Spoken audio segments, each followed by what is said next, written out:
지금 우리에게 주시는 하나님의 말씀은 마태복음 8장 5절로 13절까지 말씀입니다.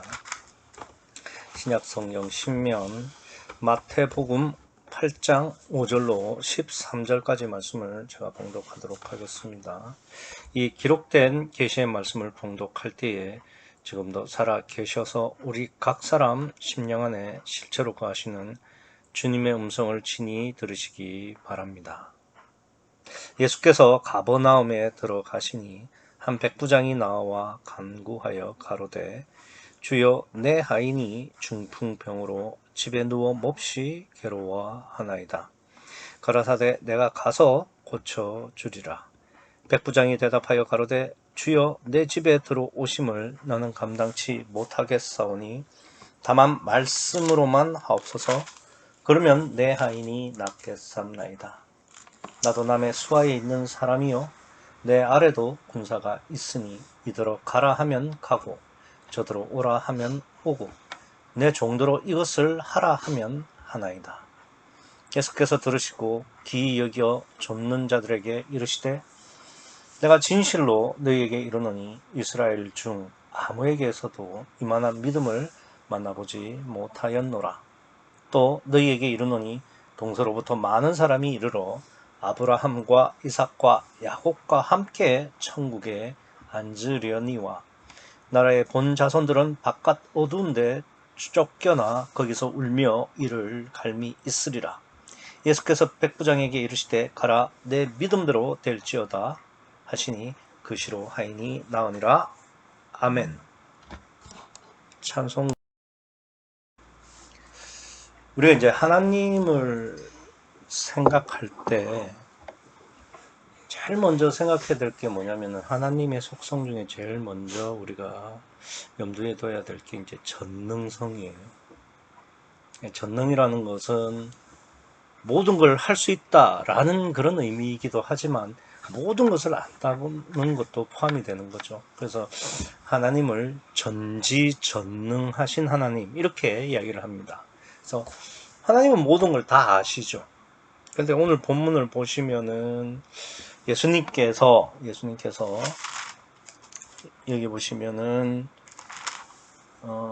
10절에 예수께서 들으시고 기이 여기셨다라는 말이 나옵니다. 여기서 기이 여겼다라는 말은 깜짝 놀랬다는 이야기죠.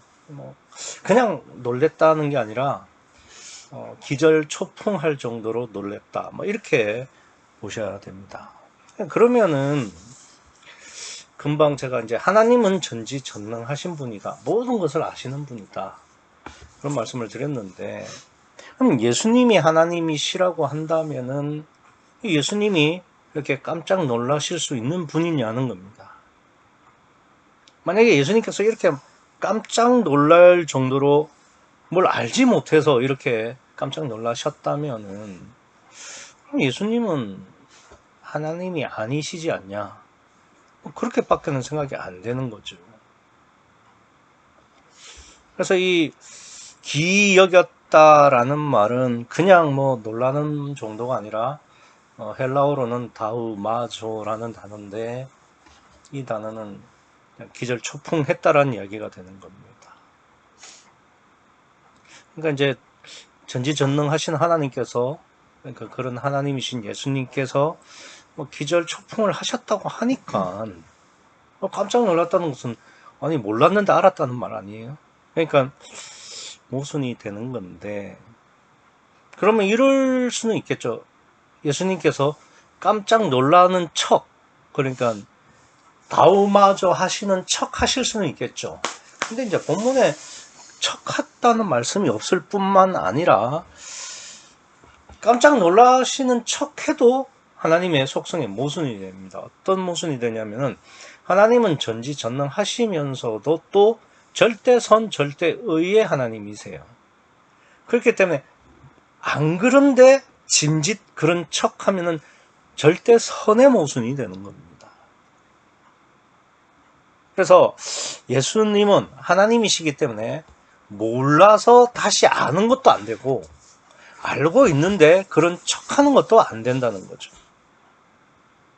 그러면 오늘 본문에서 분명히 예수님은 10절에서 기이 여기셨다, 기절초풍하셨다라는 말을 지금 쓰고 있습니다. 그럼 이거 어떻게 우리가 해결을 해야 되는 걸까요? 여러분 이런 경험 없으셨습니까? 뭐 이미 봤던 영화나 드라마인데 그 장면을 다시 보면은, 그러니까 모르는 게 아니라 알고 있는데도 다시 봐도 감동이 되고 다시 봐도 또 감탄스러운 거예요. 그러니까 모르는 게 아니라 알고 있음에도 불구하고 그걸 다시 확인했을 때 감탄이 되고 감동이 되는 경우가 있지 않냐 이거죠. 그러니까 오늘 본문의 10절이 바로 그 부분입니다. 예수님께서 모르시는 게 아니라 이미 그 백부장의 심령을 아시죠. 믿음을 아십니다. 근데 실제로 그것이 예수님 앞에 행해졌을 때 예수님께서 과연 백부장의 믿음이, 심령이 나오마저 할만하구나 라고 다시 한번 감탄하시고 확인하시는 거죠. 그러니까 그렇게 되면 모순이 없게 되는 거죠. 근데 이제 제가 오늘 본문에서 의문이 되는 것은 예수님께서 구체적으로 무엇 때문에 기이 여기셨냐 이거죠. 무엇 때문에 기절초풍할 정도로 놀라셨냐 이겁니다. 이 점에 대해서는 제가 볼 때는 그렇게 깊이 고민을 안 하시는 것 같습니다. 대체로 왜 예수님께서 기이 여기셨냐고 물어보면, 그러니까 예수님께서 그래 가자, 좋다, 내가 가서 고쳐주리라 했는데도 백부장이 아닙니다, 그냥 말씀만 하십시오, 그러면 나을 수 있습니다 라고 했다는 그 믿음에 예수님이 기이 여기셨다고 생각을 하는 경우가 많더라고요. 물론 직접 가지도 않고 말씀으로만 하셔도 나을 수 있다고 믿는 이 믿음도 쉬운 건 아니죠. 놀랄만한 믿음이긴 합니다. 왜냐하면 이제 해당장 야이로 같은 경우에는 자기 딸이 죽은 것을 보고 예수님한테 가서 오셔서 손을 들어 안수하여 주십시오라고 했거든요. 그러니까 예수님이 오셔야 되고 또 구체적으로 예수님께서 손으로 그 자기의 딸에게 안수를 해야만 자기의 딸이 살아나고 나을 수 있다고 믿는 이런 그 해당장 야이로의 믿음에 비하면은, 아니, 말씀만 해라, 말씀만 하십시오, 그러면 낫겠습니다라고 말하는 이 백부장의 믿음은 정말 대단한 믿음이죠. 그러니까 우리가 보기에도 참 놀랄만한 믿음입니다. 그런데 우리가 지난주에 문둥병자의 믿음을 봤지 않습니까? 문둥병자는 말씀도 아니에요. 그냥 원하시기만 하면은 내가 나을 수 있다고 했으니까 이게 얼마나 대단한 믿음입니까? 그러니까 예수님이 문둥병자의 믿음을 보시고도 감탄하거나 기이 여기시지 않으셨어요. 그랬는데 그러니까 말씀만 하십시오, 그러면 제 하인이 낫겠습니다, 이 정도로는 예수님을 기이 여기면서 놀랄만한 믿음으로 말할 수는 없는 거죠. 그러니까 이 백부장의 믿음은, 말씀만 하옵소서라는 이 믿음은 문둥병자의 원하시면의 믿음에 비하면 조금 부족한 믿음이죠. 그러니까 문둥병자에게도 예수님께서 뭐 귀히 여기시지 않고 칭찬도 안 하셨기 때문에 지금 이 정도로 가지고는 예수님께서 귀히 여길 만한 믿음이 되지 않는다 이 말입니다.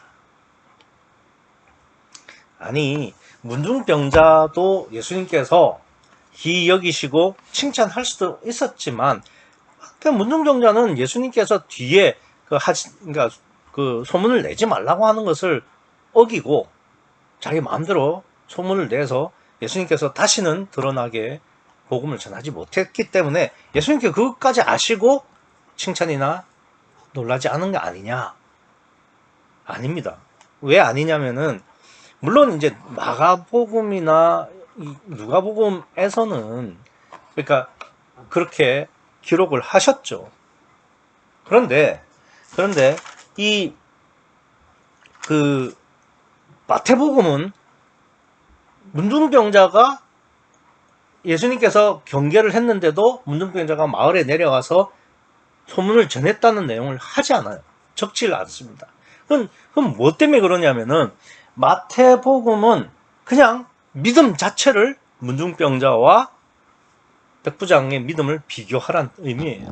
그러니까 그 이후에 예수님의 말을 듣고 안 듣고는 마태복음은 전하지 않아요.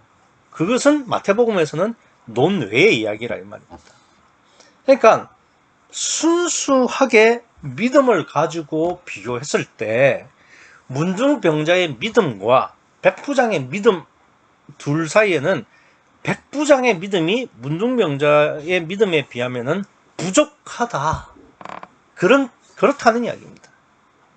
근데 이제 문제는 계속 말씀을 드리지만은 예수님이 백부장의 믿음에 기이 여기시고 칭찬도 하셨다 이겁니다. 뭐 어떤 부분에서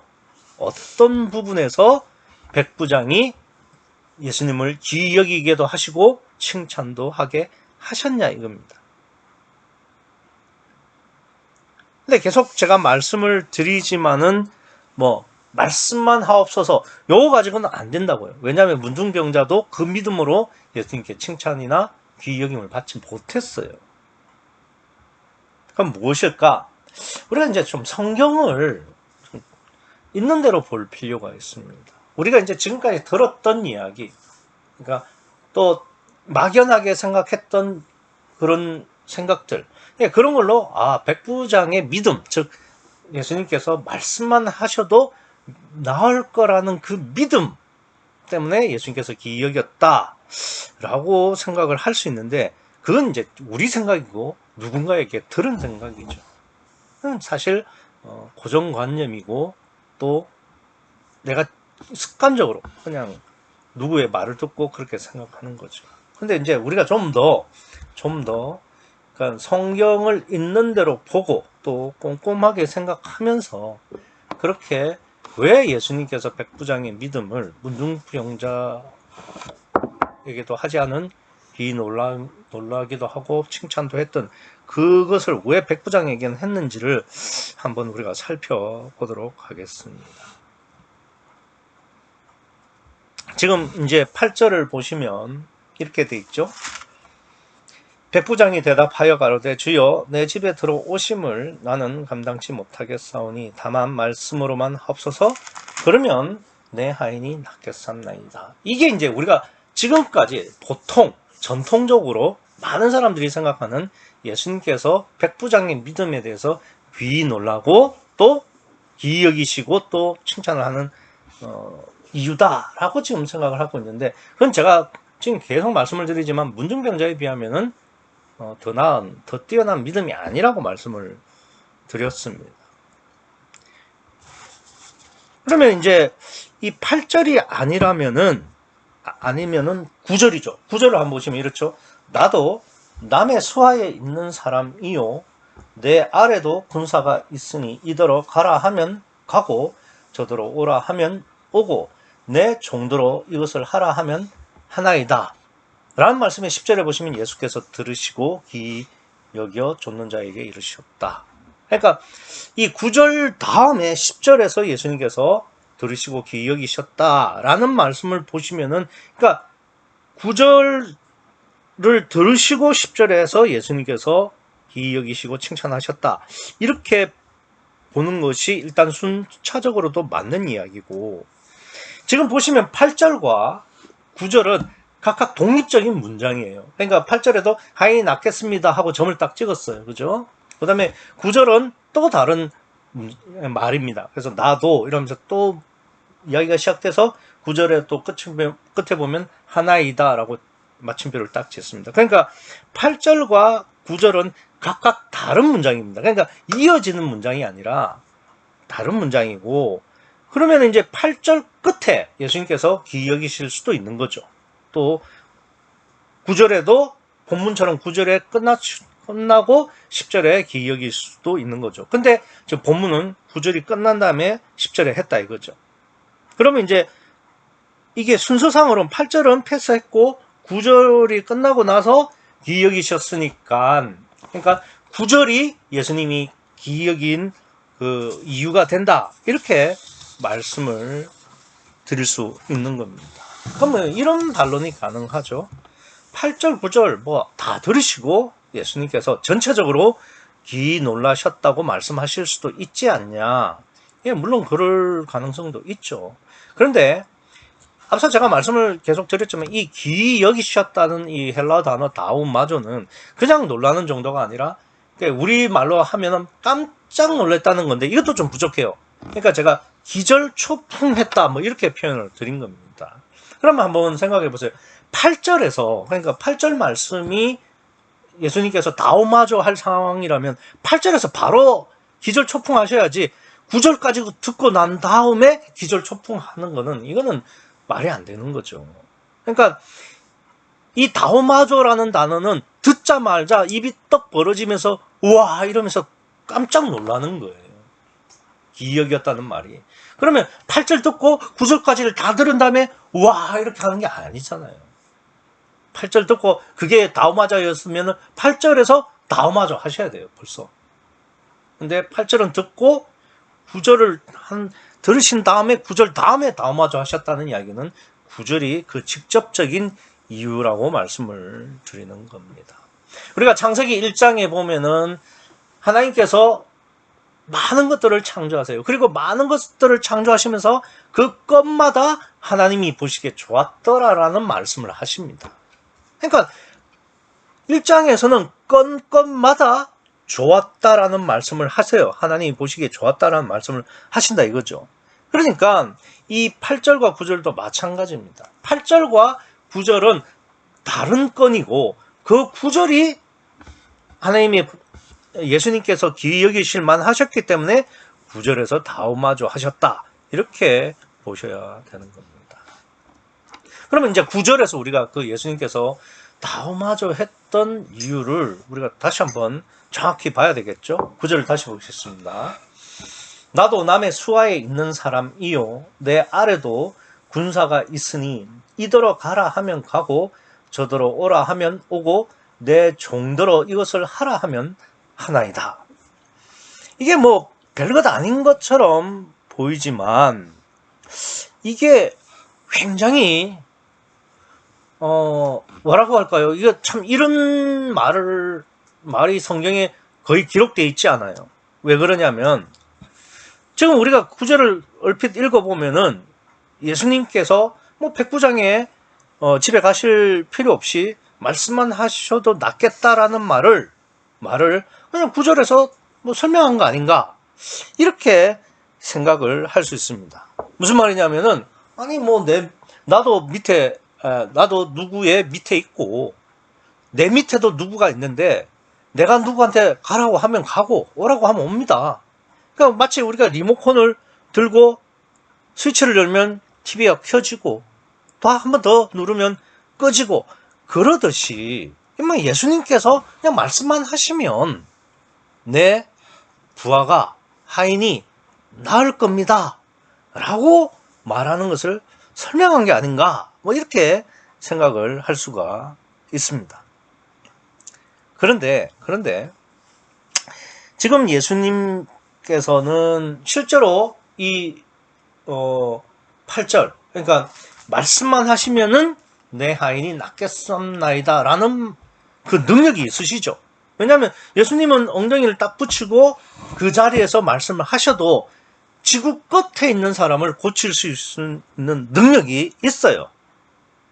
그렇지 않습니까? 그렇기 때문에 이제 이 백부장도 그런 뜻으로 이야기를 했고 우리도 그렇게 이해를 해서 예수님께서 귀히 여기셨다라고 생각을 하는 겁니다. 그런데 예수님은 8절이 아니라 9절을 들으시고 귀히 여기셨고, 그러면 9절이 왜 예수님께서 귀히 여기시는 이유가 될 수 있느냐? 그거는요, 제가 아까도 말씀드렸지만 아무도 이런 믿음이 없었다고 말씀을 드렸죠. 왜 그러냐면 9절을 좀 자세히 보세요. 그러면 9절에는 과정이 있어요. 8절은 보시면은 이렇게 되지 않습니까? 말씀만 합서서 그러면은 내 하인이 낫겠사옵나이다. 그러니까 이게 금방 제가 말씀을 드린 것처럼 리모컨처럼 내가 멀리 있는 그 TV를 지금 여기 앉아서 리모컨을 딱 누르면 TV가 딱 켜지는, 그렇게만 생각을 하잖아요. 그러니까 예수님은 그런 능력이 있으신 분이다. 난 그런 예수님을 그런 분으로 믿는다. 그래서 백부장은 말씀만 하옵소서, 누르기만 하옵소서 라고 부탁을 한 것에 비하면 문둥병자는 아니 그렇게 원하기만 하셔도 됩니다. 그렇게 말하니까 이 문둥병자의 믿음이 더 낫다 이거예요. 그런데 그게 아니라 지금 예수님께서 기이 여기시는 이유는 9절에 있는데, 이 9절은 뭔가 과정이 있는 거예요.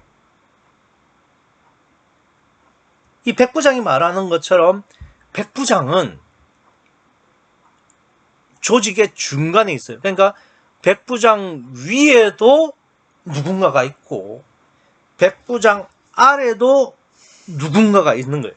그러니까 자기 위에도 상관이 있고 자기 밑에도 부하가 있습니다. 그래서 위에서 시키면 백부장 본인도 그 명령에 따르고, 또 백부장이 명령하면 부하도 백부장의 명령에 따른다라는 것을 지금 이야기를 하는 거죠. 그러니까 이게 왜 예수님이 기억일 만한 내용이 되느냐면은, 백부장은요, 지금 예수님이 말씀을 하시면 예수님이 굳이 가지 않으셔도 대신 이루어줄 어떤 중간적인 존재가 있다는 것을 믿고 있는 거예요.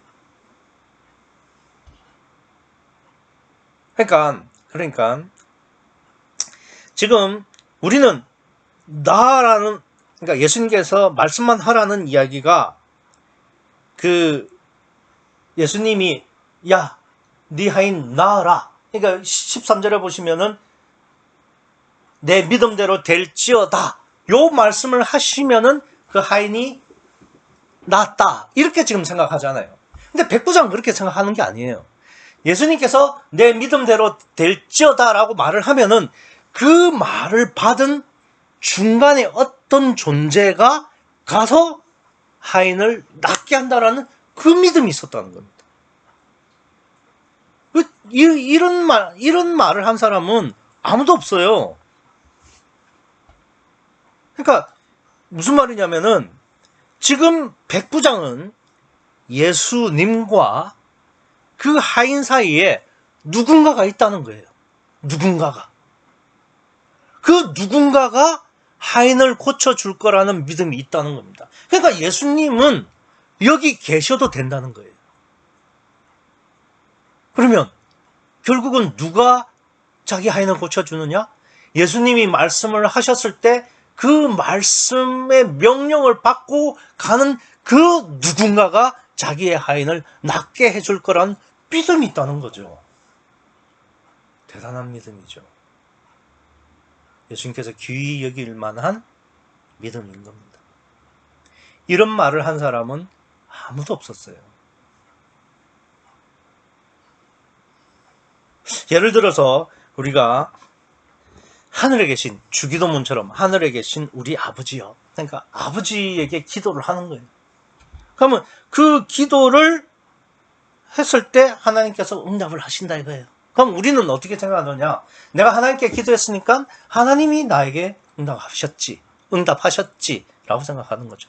아니요, 백부장 관점으로는 뭐냐? 내가 하나님한테 기도를 했어요. 그러면 하나님께서 내한테 이루어주시는데 그거를 하나님, 하늘에 계신 아버지가 이루어주시는 것이 아니라 하늘에 계신 아버지는 하늘에만 계시고 하늘에 계신 아버지의 명령을, 말씀을 받은 누군가, 즉 성령이 나에게 그 기도를 이루어 주신다라는 믿음을 백부장은 이때 갖고 있었다는 겁니다. 그러면 하늘에 계신 아버지가 우리의 기도를 들으시고 우리의 기도를 들어주시는 분은 누구냐? 누굽니까? 아버지가 아들의 이름으로 보내실 성령, 그 성령이 이루어주시는 거죠. 저는 성경 그 어디에도 이 백부장이 한 말과 같은 믿음을 찾아본 예가 없어요. 그러니까 예수님이 귀히 여기실 수밖에 없죠. 그러니까 이거는 단순 믿음으로 봤을 때는 원하시기만 하시면 낫겠다라는 그 문둥병자의 믿음보다도 훨씬 높은 게 아니라 차원이 아예 다른 믿음이에요. 단순하게 믿음으로만 보면은 믿는 것만으로 보면은 문둥병자의 믿음이 훨씬 높죠. 그런데 그 내용을 살펴보면 이 백부장의 믿음은 문둥병자의 믿음과는 차원이 다른 거예요. 차원이 아예 그냥 비교 자체가 안 돼요. 그래서 제가 그 구약에 보면 아브라함이 새 천사를 영접하잖아요. 그러니까 그 하나님의 명령을 받아서 소돔과 고모라를 멸망시키러 가는 그 새 천사를 아브라함이 영접하지 않습니까? 그런 믿음도 있고요. 그 다음에 제가 묵도 시간에 읽어드린 것처럼 다윗이 시편 51편 10절에서 내 안에 정직한 영을 새롭게 해달라고 한 기도처럼 단편적으로는 믿을 수 있지만 백부장처럼 이렇게 예수님이 말씀하시면 그 말씀을 받아서 예수님의 명령을 그대로 수행할 성령이 내 하인을 낫게 해줄 거라는 그런 믿음은 아브라함과 다윗과도 차원이 다른 믿음이에요.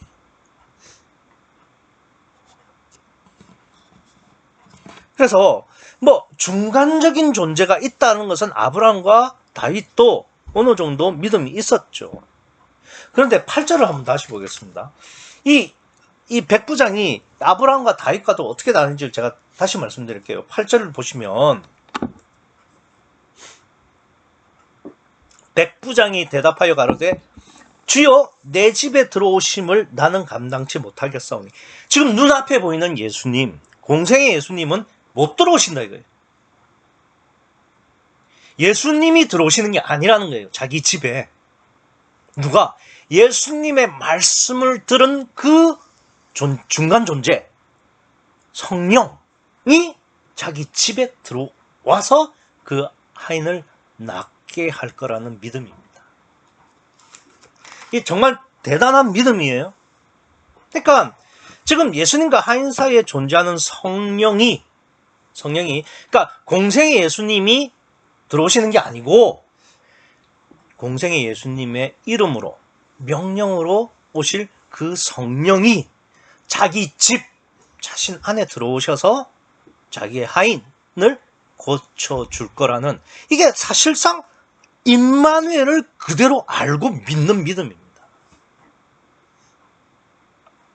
그래서 아버지께서 내 이름으로 보내실 성령, 즉 보혜사가 백부장 속에 들어가셔서 자신의 하인, 즉 자신의 심령을 고칠 것이라는 그 임마누엘을 진짜 보이게 설명하신 거예요.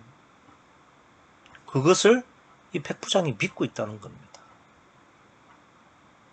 그러니까 이 백부장은요, 사도행전 2장 이후, 그러니까 성령 강림을 지금 예수님의 공생의 초초기, 진짜 극초기에 이미 그것을 알고 믿고 있는 사람이에요. 그러니까 사도행전 2장의 성령 강림을 정말 앞당겨서 믿은 사람이고, 그것이 실제로 여기 보시면 13절에 예수께서 백부장에 이르시되 가라 내 믿음대로 될지어다 하시니 그 시로 하인이 나으니라. 실제로 낫고 그것이 구원이 이루어졌으니까 이 사람은 임마누엘적인 구원을 받았다, 이렇게 봐야 되는 거죠. 물론 그 실제는 사도행전 2장에 가서 이루어지지만 이걸 앞당겨서 설명해 주시는 거예요.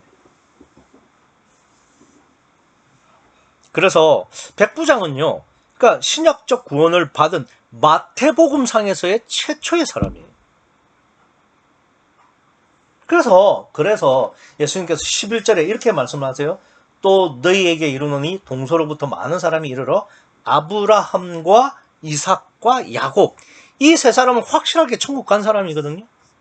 그러니까 이 세 사람, 이 세 영과 이 백부장을 지금 동일시, 동급으로 취급한다는 것은 이 백부장은 구원받은 의미가 되는 거죠. 물론 이때 임마누엘이 되고 구원받은 것은 아니죠. 사도행전 2장 이후 가서나 가능한 겁니다.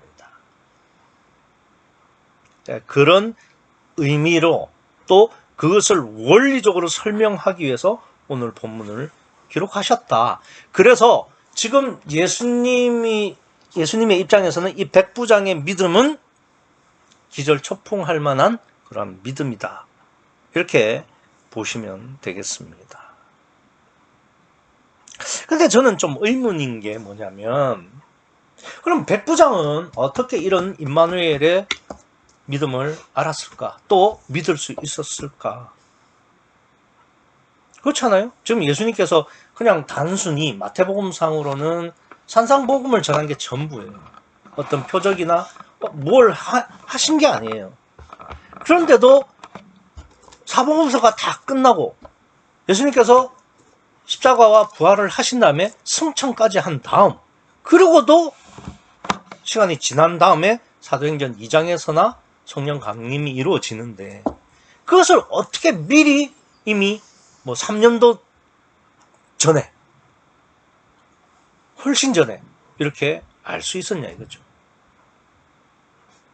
5절을 보시겠습니다. 5절을 보시면 예수께서 가버나움에 들어가시니 한 백부장이 나와 간구하여, 이 말에 그 답이 있는 거예요.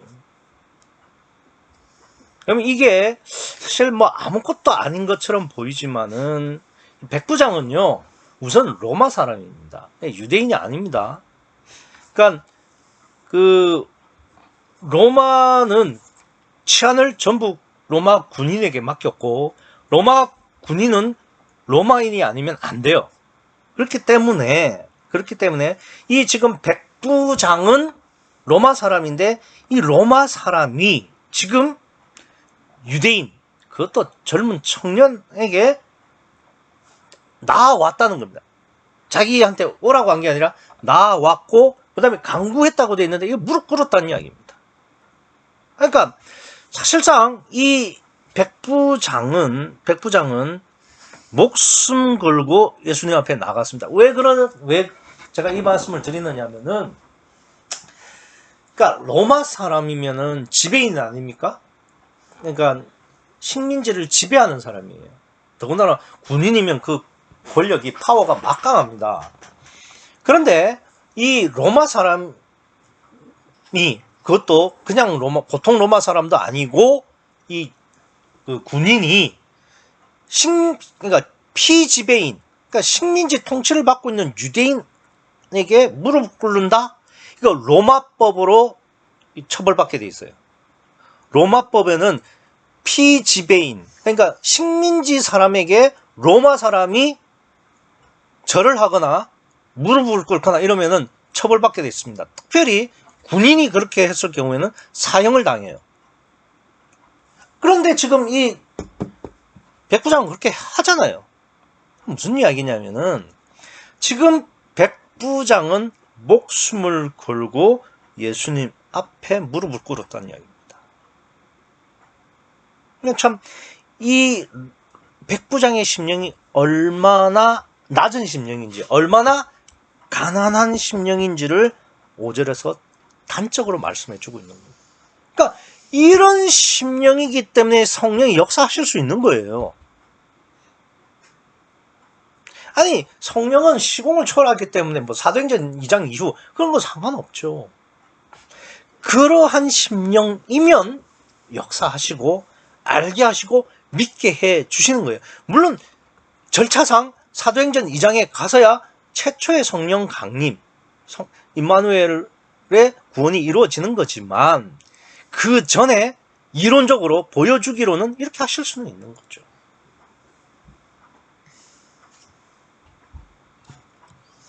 아니, 백부장 하면은 별것 아닌 것처럼 보이죠. 물론 그 이 백부장이라는 말은 자기 수하에 100명이 있다는 겁니다. 근데 그냥 100명이 아니라 로마 군인 100명이에요. 로마 군인 100명이면 엄청난 사람이에요. 부자 청년이 관원입니다. 그러니까 유대의 관원이에요. 그 사람이 예수님 앞에 나와서 무릎 꿇는 것도 쉬운 일은 아니죠. 그런데 유대 관원과 지금 이 백부장은 로마의 관원입니다. 유대 관원이랑 로마의 관원이랑은 비교도 안 돼요. 근데 이 로마 관원이, 백부장이, 10부장도 아니고 백부장이 아무것도 없는 유대인인데다가 젊은 청년 앞에 무릎을 꿇는다? 야, 이건 정말 이거는 목숨 걸고 자기를 부인하는 사람입니다. 정말 이 성령의 역사 없이 또 예수님을 메시아로 보지 않고서는, 예수님 앞에 자기를 온전히 부인하지 않고서는 그러한 가난한 심령이 아니고서는 절대로 불가능한 게 이 백부장의 행동이에요, 지금. 그러니까 이런 중심을 가진 사람이기 때문에 하나님은 무조건 역사하시죠. 성령이 반드시 역사하신다 이겁니다. 그러니까 우리가 그 자기를 부인한다, 또 가난한 심령이 된다, 그런 게 그냥 내 나름대로 내가 할 수 있는 범위 내에서 최선을 다하는 그거 아니에요. 목숨을 걸고 온전히 자기 길을 부인하기를 소원해야 되고 가난한 심령이 되기를 소원해야 된다 이겁니다. 이 백부장처럼 그냥 몰래 찾아간 게 아니에요. 니고데모는 몰래 찾아갔잖아요. 몰래 예수님 앞에 찾아간 게 아니라 백주대낮에 사람들이 다 보는 앞에서 그것도 간구했다. 진짜 무릎 꿇었다는 이야기입니다. 그러니까 주님만 바라보고 주님만 내게 있기를 소원하는 마음으로 가난한 심령이 되어서, 낮은 심령이 되어서 주님만 나와 함께 하시기를 소원하는 마음으로 목숨을 걸었다 이겁니다. 그런 사람에게 하나님이 역사하시고 성령이 역사하셔서 사도행전 2장이 되려면 아직도 한참을 남았지만 깨닫게 하시고 믿어지게 하시는 거예요. 그러니까 이렇게 가난한 심령이 되기만 하면은, 이 당시에는 성경도 없어요. 뭐 기껏 해봐야 구약? 성경도 없고 구유복음도 없죠. 그래도 깨지고 믿고 거듭나는 거예요. 반대로 성경이 있고 구유복음이 있어도 목숨 걸고 가난한 심령이 되기를 소원하지 않으면, 자기 부인을 소원하지 않으면은 그러면 안 되는 거죠. 백부장처럼 목숨을 걸고 자기를 부인하려 해야 됩니다. 가난한 심령이 되셔야 돼요. 그저 나는 내 딴에는 노력한다, 내 딴에는 해보려고 한다, 그거 가지고 안 돼요. 진짜 목숨을 걸고 가난한 심령이 되어서 나를 온전히 부인하기를 소원해야 돼요. 그럴 때 성령이 역사하셔서 내가 온전히 부인되어지고 참복음도 깨달아지고 믿어지고 실제로 거듭나게 되는 겁니다. 목숨 걸고 주님만 내 안에 계시기를 소원하는 마음이 있으면 하나님이 놓치시지 않고 성령이 놓치시지 않으세요. 반드시 나를 부인하게 하시고 내 속에 들어오십니다. 백부장이 알고 믿었던 임마누엘의 축복이, 그 믿음이 여러분과 제게 실제로 이루어지기를 간절히 소원합니다. 기도하시겠습니다.